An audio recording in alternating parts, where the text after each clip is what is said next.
الحمد لله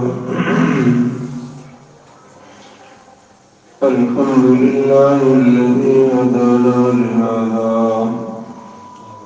وما كنا لنهتدي لولا أن هدانا الله لقد جاءت رسل ربنا بالحق ونشهد أن لا إله إلا الله وحده لا شريك له ونشهد أن سيدنا ومولانا محمدا عبده ورسوله أما بعد فأعوذ بالله من الشيطان الرجيم بسم الله الرحمن الرحيم يا أيها الذين آمنوا كتب عليكم الصيام كما كتب على الذين من قبلكم لعلكم تتقون وقال النبي صلى الله عليه وسلم من صام رمضان إيمانا واحتسابا غفر له ما تقدم من ذنبه أو میرے محترم بھائی اور دوستو،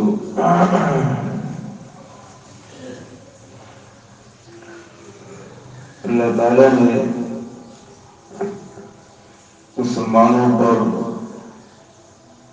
روزے کی عبادت کو فرض کیا ہے، اور اس روزے کی عبادت سے ایک چیز مقصود ہے جو انسانوں کے اندر پیدا کرنی مقصود ہے کہ وہ چیز انسانوں کے اندر پیدا ہو۔ جتنے بھی اللہ تعالیٰ نے احکامات دیے ہیں اس سے انسانوں کو بڑا فائدہ ہے، دنیاوی طور پر بھی اور اخروی طور پر بھی۔ لہذا روزے کی اس عبادت سے اللہ تعالیٰ مسلمانوں کے اندر تقوی کی کیفیت پیدا کرنا چاہتے ہیں۔ تقوی کس کو کہتے ہیں؟ تقوی کہتے ہیں اس ضابطے کو اپنانا جو ضابطہ انسان کا اللہ تعالیٰ نے اپنے تعلق کے لیے قائم کر کیا ہے۔ جب انسان اس ضابطے پہ چلتا ہے تو انسان کا اللہ کے ساتھ، اپنے خالق اور مالک کے ساتھ تعلق قائم ہو جاتا ہے۔ اس ضابطے کو اپنانے کا نام تقویٰ ہے۔ بعض بزرگوں نے اس کی تعریف یوں کی ہے: ان مولاک لا یراک حیث نہاک، کہ اللہ تعالیٰ تمہیں نافرمانی کی جگہ پر نہ دیکھے، اس بات کا نام تقویٰ ہے۔ تو تقوی کے لیے انسان کو تقوی کی کیوں ضرورت ہے اور اس کا انسان کو کیا فائدہ ہوگا؟ بزرگ فرماتے ہیں کہ جس طرح دنیا کے اندر انسان کو رہن سہن کے لیے اور نشست و برخاست کے لیے، لوگوں میں بیٹھنے کے لیے اور بڑی بڑی مجلسوں کے اندر بیٹھنے کے لیے لباس کی ضرورت ہوتی ہے، لباس کے بغیر انسان بیٹھ نہیں سکتا، کسی سے میل جول نہیں رکھ سکتا اور کسی بڑی مجلس کے اندر نہیں جا سکتا۔ لباس انسان کو مجلسوں کے اندر بٹھاتا ہے۔ اسی طرح ایک مجلس ہے قیامت کے دن کی اور اللہ کے دربار کی، جس میں اولین اور آخرین انسان جمع ہوں گے۔ آدم علیہ السلام سے لے کر قیامت تک جتنے انسان آئیں گے وہ جمع ہوں گے۔ اس دن ایک اور لباس کی ضرورت پڑے گی، کیونکہ سارے انسان ننگے ہوں گے اور یا ہوں گے۔ تو اس دن انسان کو جو لباس ملے گا اللہ کے دربار کی مجلس کے لیے، وہ تقوی کی وجہ سے ملے گا۔ اور اس کو بھی قرآن نے لباس کہا ہے، وہ لباس التقوی ذالک خیر۔ اللہ تعالیٰ نے جہاں دنیا کے لباس کا ذکر کیا، قد انزلنا علیکم لباسا یواری سوآتکم وریشا، ہم نے آسمانوں سے لباس اتارا ہے انسانوں کے لیے، جو انسانوں کی جو ہے سطر کی حفاظت کرتا ہے اور زینت کا سبب ہے۔ تو فوراً ہی اللہ تعالیٰ نے آخرت کی طرف توجہ دلا دی، فرمایا کہ وہ لباس التقوی ذالک خیر، ایک لباس یہ ہے جس کی ضرورت تمہیں دنیا میں ہے، اور ایک لباس وہ ہے جس کی تمہیں ضرورت آخرت میں ہے، وہ لباس التقوی ذالک خیر۔ تقوی کا لباس فرمایا کہ یہ بہترین لباس ہے، بہترین لباس ہے جو انسان دنیا کے اندر اوڑھے گا اور آخرت کے اندر اس کو پہنایا جائے گا، تقوی کا لباس۔ اور یہ لباس جو ہے انسانوں کو عبادت سے حاصل ہوتا ہے، عبادت سے حاصل ہوتا ہے۔ مختلف عبادات ہیں جس سے انسان کے اندر تقوی پیدا ہوتا رہتا ہے، اور رمضان کی عبادت کے اندر اس تقوی میں بڑھوتری ہوتی ہے۔ مسلمانوں کی دو حالتیں ہیں، ایک وہ مسلمان ہیں جو سارا سال عبادات میں مشغول رہتے ہیں، فرض نماز ہے اور ذکر ہے، قرآن کی تلاوت ہے اور گناہوں سے بچنا ہے، یہ سارا سال کرتے رہتے ہیں۔ تو رمضان کا مہینہ اس تقوی کے اندر کمال پیدا کر دیتا ہے جو سارا سال اس نے اختیار کیا ہے۔ رمضان کا مہینہ اس تقوی کے اندر کمال پیدا کر دیتا ہے۔ اور ایک مسلمانوں کی حالت وہ ہے جو سارا سال کسی عبادت کے قریب نہیں رہے اور گناہوں سے بھی پرہیز نہیں کیا۔ تو رمضان کا مہینے میں اگر وہ پابندی سے رمضان کی عبادات اختیار کر لیں تو ان کے اندر بھی کچھ نہ کچھ تقوی کی کیفیت پیدا ہو جاتی ہے۔ اور رمضان کے بعد اگر وہ اسی کو لے کر چلے اور عبادات اختیار کرے تو وہ کیفیت قائم رہتی ہے، ورنہ وہ کیفیت ختم ہو جاتی ہے۔ تو میرے بھائی اور دوستو، اصل انسان کی ضرورت کا دن وہ آخرت کا دن ہے۔ دنیا کی ضرورتیں کچھ پوری ہوں گی، دنیا کے اندر کچھ نہیں ہوگی۔ ایسے دنیا میں لوگ ہیں جن کو لباس پوری طرح میسر نہیں ہے، ایسے ممالک ہیں ان بیچاروں کے پاس پھٹے پرانے لباس ہیں اور غربت ہے، تنگی ہے۔ بہت سارے ہمارے پاکستان کے علاقوں کے اندر بھی ایسا ہے۔ یہ دنیا کی دن گزر جائیں گے، اچھے لباس میں، کوئی پھٹے لباس میں، پرانے لباس میں، یہ گزر جائیں گے۔ بعضوں کو اچھا کفن ملے گا، بعضوں کو پرانا کفن ملے گا، بعضوں کو نہیں ملے گا، یہ بھی چیز گزر جائے گی۔ لیکن جو آخرت کا دن ہے وہ انسان کا سب سے بڑی ضرورت کا دن ہے۔ یہ قرآن نے جگہ جگہ بتایا، وہ سب سے بڑی ضرورت کا دن آپ کا آخرت کا دن۔ واتقوا یوما لا یجزی والد عن ولده ولا مولود هو جاز عن والده شیئا۔ فرمایا کہ اس دن سے ڈرو جس دن، اس آگ سے بچو جس دن جو ہے کوئی باپ اپنی اولاد کے کام نہیں آئے گا اور اولاد اپنے باپ کے کام نہیں آئے گی۔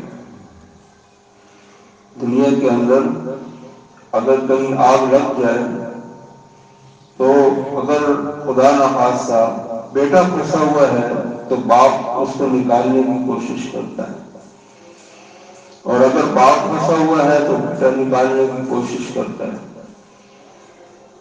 لیکن وہ جو آخرت کا دن ہے، اور وہ آخرت کی آگ ایسی ہے جس دن قرآن نے کہا کہ وہاں پر نہ باپ بیٹے کو بچانے کی کوشش کرے گا اور نہ بیٹا باپ کو بچانے کی کوشش کرے گا۔ یہ سب سے قریبی رشتہ ہے۔ دنیا کے اندر کوئی انسان کی مصیبت آ جاتی ہے تو ہزاروں لوگ اس میں اس مصیبت سے بچانے میں کام آ جاتے ہیں، لیکن آخرت کی مصیبت میں سب سے سگے رشتے بھی انسان کے کام نہیں آئیں۔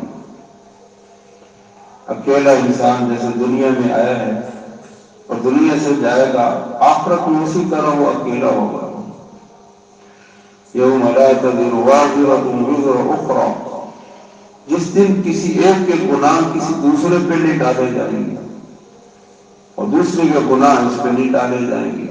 ہر ایک اپنے گناہوں کے حساب میں، اپنی زندگی کے حساب کو لے کر اللہ کے دربار میں کھڑا ہوگا۔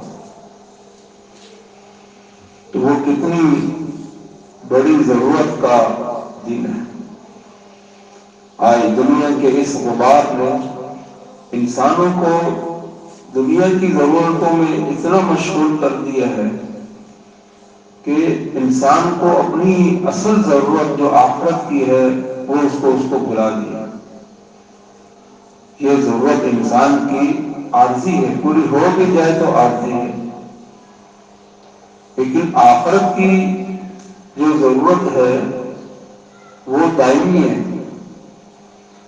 اگر قیامت کے دن کسی کو جنت کا لباس مل جائے تو پھر اس سے چھینا نہیں جائے گا، اس سے اتارا نہیں جائے گا، اس کے اسی لباس کے ساتھ وہ جنت میں پہنچایا جائے۔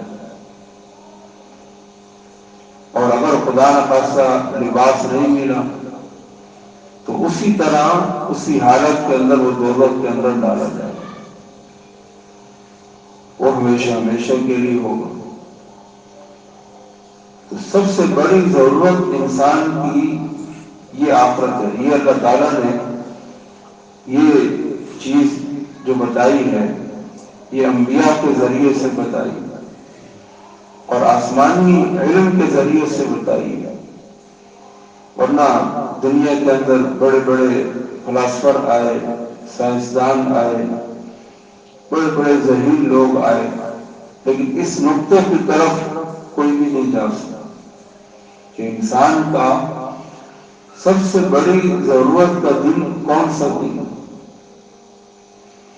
وہ کیا چیز تھی جو نبی علیہ الصلوۃ والسلام وہ اکثر فکر میں رہتے تھے، اکثر فکر میں رہتے تھے، اکثر پریشان رہتے تھے، اور راتوں کو اٹھ کر روتے تھے، وہ کیا چیز تھی؟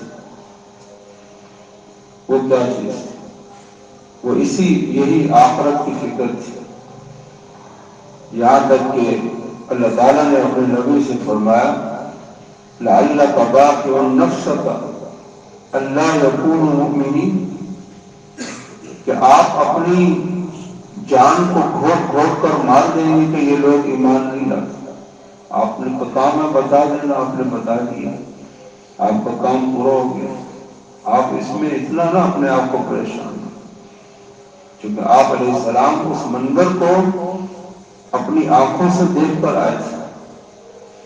معراج کی رات میں آپ علیہ السلام نے اس کو اپنی آنکھوں سے دیکھا، کس کو کیا سزا مل رہی ہے، سود خور کو کیا سزا مل رہی ہے، زانی کو کیا مل رہی ہے، شرابی کو کیا مل رہی ہے، کافروں کو کیا مل رہی ہے، بے پردہ عورتوں کو کیا مل رہی ہے۔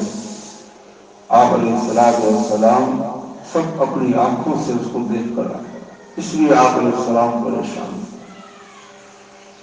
آپ پریشان تھے۔ میرے بھائیوں اور دوستوں، وہ فکر انسان کے اندر اس عبادت سے پیدا کرنا مقصود، کہ انسان اس دن کی فکر کرے،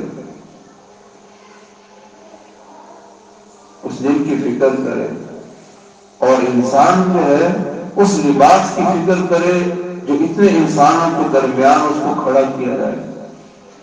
آج 4 انسانوں کے آگے انسان عریان نہیں آ سکتا، اگر اس کے پاس لباس نہیں ہے وہ کسی مجلس کے اندر نہیں بیٹھ سکتا۔ تو وہ کیسی مجلس ہے کہ جو جہاں پر اللہ تعالیٰ نے سارے انسانوں کو جمع کیا ہو، اور وہاں پر کوئی لباس ہی نہیں ہے، کوئی مارکیٹ ہی نہیں ہے، کوئی بازار نہیں ہے، وہاں پر ایک ہی لباس ہے، وَلِبَاسُ التَّقْوَىٰ ذَلِكَ خَيْرٌ، تقوی کا لباس یہ سب سے بہترین لباس ہے جو قیامت کے دن اللہ کے دربار میں انسان پہنے گا، اور اس کو پہنا کے جنت میں بھیجا جائے گا۔ یہ بہترین لباس، دنیا کے لباس تو یہی بھی اتر گئے، اور کفن جو ہے وہ مٹی کے اندر پھٹ گئے، اب تو کوئی لباس ہی نہیں ہے۔ فرمایا کہ ایک لباس ہے دنیا سے تم لے کے آئے ہو، وہ تقوی کا لباس ہے۔ تو آج انسان کی طبیعت کے اندر یہ سوال پیدا ہوتا ہے کہ اگر میں نے یہ تقوی کا لباس نہیں پہنا اور میں نے اپنے آپ کو گناہوں سے بچنے کا اہتمام نہیں کیا اور نیکیوں سے آراستہ نہیں کیا، تو مجھے کیا نقصان ہوگا؟ مجھے کیا نقصان ہوگا؟ تو قرآن میں بتایا گیا تمہیں یہ نقصان ہوگا، تم بھری انسانیت میں قیامت کے دن ننگے ہوگے اور تمہارے پاس کوئی لباس نہیں ہوگا۔ لہذا یہاں پر تقوی کا لباس پہننا اور اس کا اہتمام کرنا یہ ضروری ہے، اور وہ اس عبادت کے اندر وہ تاثیر ہے۔ کتب علیکم الصیام کما کتب علی الذین من قبلکم لعلکم تتقون، اس روزے کی عبادت سے تمہاری آنکھ کا ہم نے روزہ رکھا۔ روزہ انسان کے پورے جسم کا ہے، آنکھ کا روزہ ہے کہ وہ حرام نہیں دیکھنا، کان کا روزہ ہے حرام سننا نہیں ہے، زبان کا روزہ ہے غلط بولنا نہیں ہے، اعضاء جوارح کا روزہ ہے کہ کوئی غلط کام نہیں کرنا، یہ ایک روزہ ہے۔ پھر اس روزے سے ایک بڑے روزے کی طرف انسان کو جو ہے مشغول کیا۔ یہ روزہ جو ہے صبح سے شام میں افطار ہو جاتا ہے اور مہینے کے بعد یہ ختم ہو جائے گا، لیکن پھر ایک روزہ کی طرف ان کو متوجہ کیا انسان۔ اب یہ جو چیزوں کا تم نے بچنے کا اہتمام کیا ہے اور کرنے کا اہتمام کیا ہے، یہ روزہ اب تمہارا موت تک ہے، تم نے موت تک گناہ سے بچنا ہے۔ موت تک اپنے آپ کو نافرمانی سے بچانا ہے، یہ تمہارا موت تک کا رول ہے۔ اور موت کے بعد اس روزے کی افطار ہوگی جنت کے اندر، جنت کے کھانے پینے سے اس کی افطار ہوگی۔ لہذا تمہارا یہ موت تک کا روزہ ہے، آنکھ کا روزہ موت تک ہے، زبان کا روزہ موت تک ہے، حرام سے بچنے کا روزہ یہ موت تک ہے، یہ موت تک روزہ ہے۔ تو میرے بھائی لوگ دوستوں، پھر ایک چیز انسان کو اور بتائے، وَتَزَوَّدُوا فَإِنَّ خَيْرَ الزَّادِ التَّقْوَىٰ۔ تم سفر پہ جاتے ہو، حج کے سفر پہ، تو توشہ اپنا لے کے جاؤ، یہ نہ ہو کہ وہاں پہ پریشانی ہو۔ تزودوا، لیکن ایک سفر اور بھی ہے، ایک سفر اور بھی ہے، اور وہاں بھی جو ہے توشے کی ضرورت ہے۔ وہ سفر جو ہے بہت لمبا سفر ہے، یہ ایک چھوٹا سا سفر ہے، مہینے کا 2 مہینے کا ایک چھوٹا سا سفر ہے، یہاں توشے کے بغیر انسان کو کتنی پریشانی ہوتی۔ حضرت علی رضی اللہ تعالیٰ عنہ جو ہے وہ محراب میں کوفہ کی مسجد کے اندر داڑھی پکڑ کر روتے تھے اور کہتے تھے من قلت الزاد و بعد السفر۔ داڑھی پکڑ کے کہتے تھے علی تیرے پاس تو توشہ بہت تھوڑا ہے اور تیرا سفر بڑا لمبا ہے۔ وہ جو موت سے سفر شروع ہونا ہے اور وہ قیامت کا دن ہے جو ایک دن 50,000 سال کے برابر ہو۔ پوچھا جائے گا کہ دنیا میں کتنا رہے گا؟ اب ایک گھڑی رہے یا 2 گھڑی رہے، یعنی دنیا کی 100 سال کی زندگی، 70 سال کی زندگی قیامت کے دن کے مقابلے میں وہ کہیں گے ہم تو تھوڑا سا رہ کر آئے۔ تو کتنا لمبا سفر ہے، جس کا ایک دن 50,000 سال کے برابر ہے، تو کتنا لمبا سفر ہے۔ پھر قبر کا زمانہ ہے، جو لوگ آج سے صدیوں پہلے چلے گئے قبروں کے اندر قیامت تک پڑے گئے، یہ سفر ان کا چل رہا ہے، وہ سفر ہے۔ وَتَزَوَّدُوا فَإِنَّ خَيْرَ الزَّادِ التَّقْوَىٰ، فرمایا کہ اس سفر کا جو توشہ ہے، بہترین توشہ، فرمایا وہ تقویٰ، وہ توشہ ان لے لو۔ تو حضرت علی وہی روتے تھے، حالانکہ حضرت علی کے پاس تو بڑا توشہ تھا، جن کے پاس جنگ بدر کا توشہ ہو، احد کا توشہ ہو، خیبر کا توشہ ہو اور حضور کے پڑوس کا توشہ ہو، تو کتنا بڑا توشہ ہو۔ وہ روتے تھے راتوں کو اور اندھیروں سے فائدہ اٹھاتے تھے، اللہ کے دربار میں آنسو بہاتے تھے، وہ لوگ تھے آخرت والے۔ انہوں نے فرمایا کونوا ابناء الآخرہ ولا تکونوا من ابناء الدنیا، فرمایا آخرت والے بنو، آخرت والے بنو، دنیا والا بننا یہ کوئی کمال نہیں ہے، تو سب بنیں گے، یہ تو سب بنے گے، کافر بنے گا، دہریہ بنے گا، دنیا والا بننا یہ کوئی کم۔ کہتے ہیں جی بڑے آرام سے اسی سے دنیا دار لوگ کے گیا، تو جس نے کلمہ پڑھا ہے اس کو دین سے کوئی واسطہ نہیں، وہ دیندار ہے، وہ کلمے والا دیندار ہے۔ کلمے والا جو ہے وہ تو دیندار ہے، دنیا دار تو کافر ہے۔ دنیا دار جو ہے جس کو کلمے کا پتہ نہیں، دین کا پتہ نہیں، اللہ کا پتہ نہیں، وہ دنیا دار ہے۔ کلمے والا تو ہے ہی دیندار، مسلم ہے، جب کلمہ اس نے پڑھ لیا وہ مسلم بن گیا، مومن بن گیا۔ تو اب یہ مومن ہے، یہ مسلم ہے، یہ آخرت کا ماننے والا ہے، تو مسلمان وہ دنیا دار نہیں ہوتا، دنیا دار کافر۔ تو فرمایا کہ توشہ جو ہے یہ سب سے حضرت علی رضی اللہ تعالیٰ عنہ ہوتے تھے کہ اللہ سفر بہت لمبا ہے اور توشہ میرے پاس ہے، تو فرمایا کہ فَإِنَّ خَيْرَ الزَّادِ التَّقْوَىٰ۔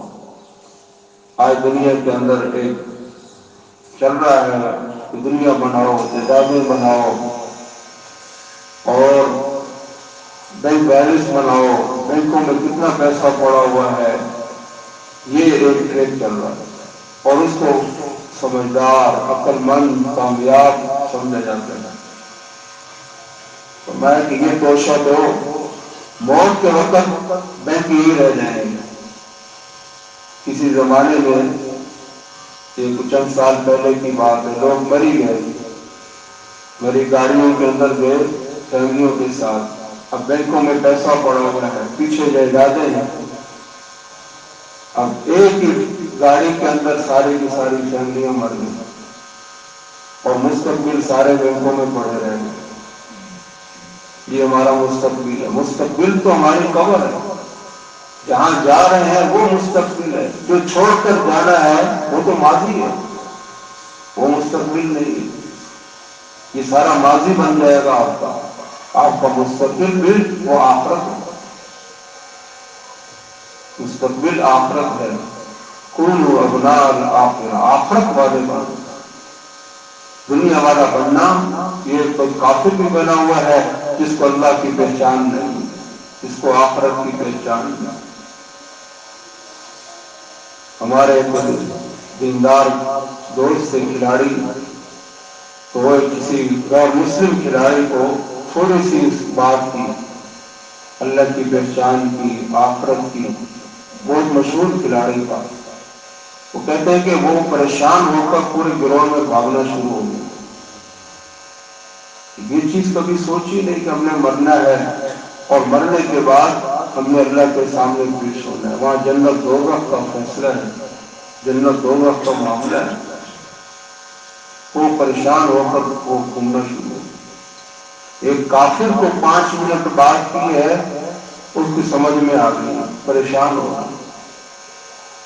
ہم دین کی بات کو جو ہے سیریس لیتے ہی نہیں، دین کی بات کو، اللہ کی بات کو مرنے، کیونکہ دل جب اندھا ہو جاتا ہے تو پھر غیب کی چیزیں انسان کو جو ہے وہ معمولی لگتی ہیں۔ قبر غیب میں ہے، آخرت غیب میں ہے، جنت غیب میں ہے، دوزخ غیب میں ہے۔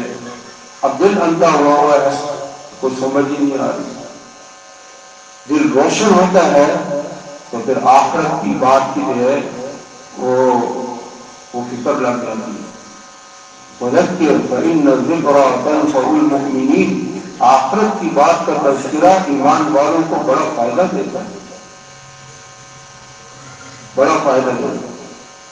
لیکن آخرت کی وہ پیدا کرنی نہیں ہے اپنے اندر اس اسٹیج کے اوپر لانا نہیں ہے۔ قبر خراب ہو رہی ہے، ہونے دو، آخرت خراب ہو رہی ہے، ہونے دو، کوئی مسئلہ ہی نہیں ہے۔ تو رمضان کے مہینے میں اللہ تعالیٰ نے 2 چیزوں کی طرف توجہ دلائی، اور یہ 2 چیزیں جو ہے یہ بڑی اہم ہے۔ ایک کہا کہ دیکھو یہ دنیا کے اندر تمہیں لباس کی ضرورت ہے، اور مرنے کے بعد بھی تمہیں لباس کی ضرورت ہے آخرت کے اندر، اور وہ لباس جو ملے گا وہ تمہیں تقوی سے ملے گا۔ یہ جو روزے سے میں نے تمہارے اندر چیز پیدا کی ہے تقوی، اس سے تمہیں وہ لباس ملے گا۔ وہ لباس تقوی ذالک خیر، جو قیامت میں بھری انسانیت میں تمہیں لباس ملے گا وہ تقوی کی وجہ سے ملے گا۔ دنیا میں تم نے کتنی عبادات اختیار کی، تم نے کتنا گناہوں سے پرہیز کیا، اب اس معیار کے اوپر تمہیں لباس ملے گا، تو لہٰذا تم اس لباس کی فکر کرو۔ وہ بڑا دن ہے، وہ بڑی ضرورت کا دن ہے، جس دن کوئی رشتہ دار بھی اپنا نہیں ہے۔ یوم یفر المرء من اخیہ وامہ وابیہ وصاحبتہ وبنیہ، جس دن یہ سارے رشتے ایک دوسرے سے بھاگیں گے، بیوی، بچے، رشتے دار، اور انسان کہے گا کہ اللہ مجھے بچا لے اور میرے بدلے میں میری اولاد کو دوزخ میں پھینک دے۔ یود المجرم لو یفتدی من عذاب یومئذ ببنیہ وصاحبتہ واخیہ، بیوی کو اللہ دوزخ میں پھینک دے، بھائیوں کو پھینک دے، وفصیلتہ التی تؤویہ، اللہ میرے خاندان کو پھینک دے، ومن فی الارض جمیعا ثم ینجی، کہ اللہ ساری انسانیت کو پھینک دے مجھے بچا۔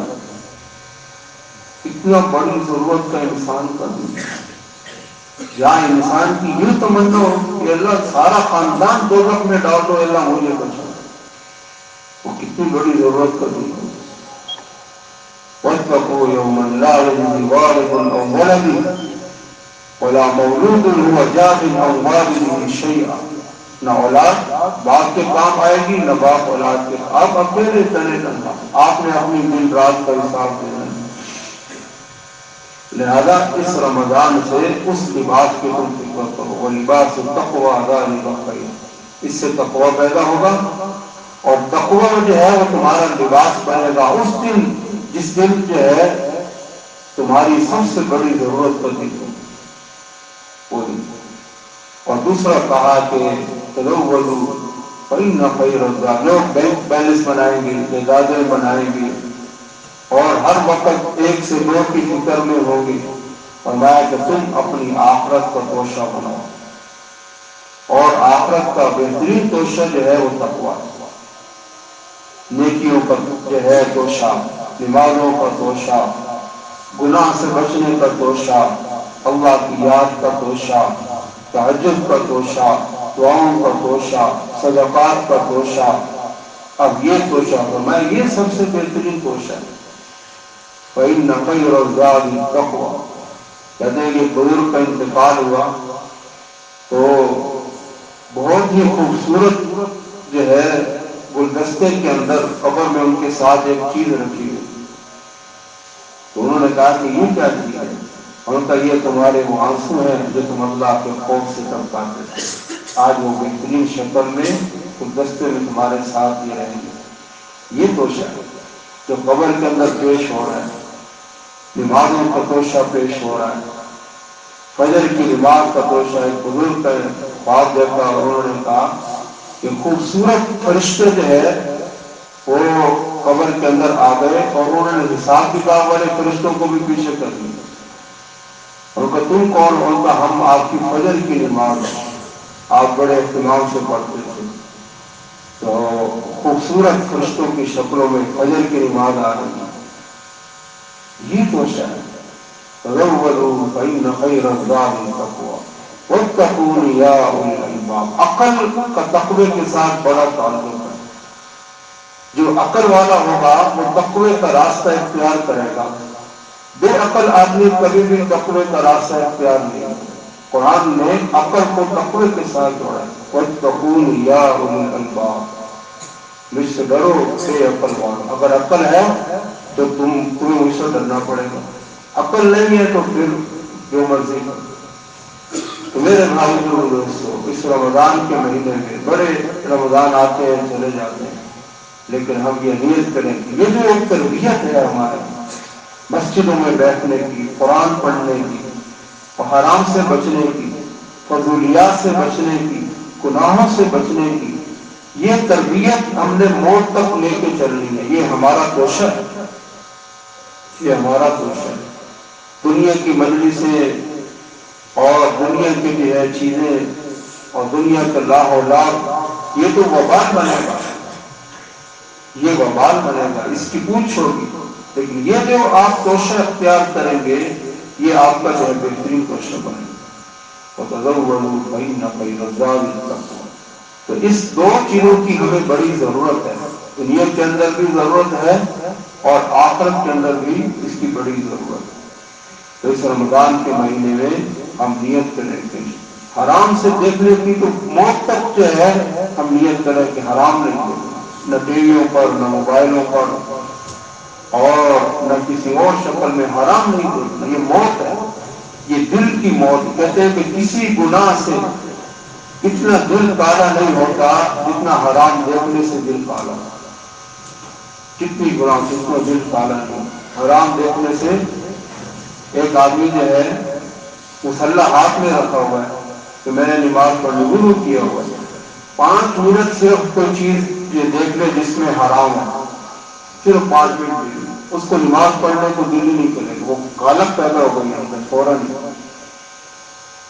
تو لہذا یہ دل کی چمک جو ہے یہ ہمارا سرمایہ، دل کی چمک۔